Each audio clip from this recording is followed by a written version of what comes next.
هغه انسان به ولې تشویش کوي چې کله د الله تعالی په شان قوي، پیاوړی او مهربان ذات باندې تکیه وي.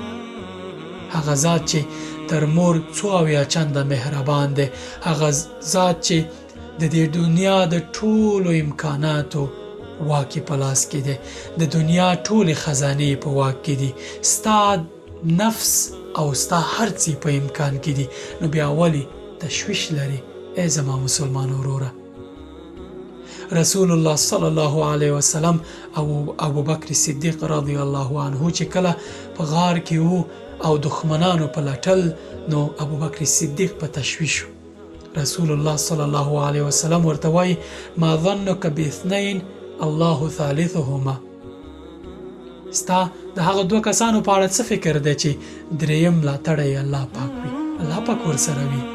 بیا ورته وایي چې لا تحزن ان الله معنا، مه خفه کېږه، الله پاک له موږ سره دی، الله پاک له موږ سره دی، مه خفه کېږه.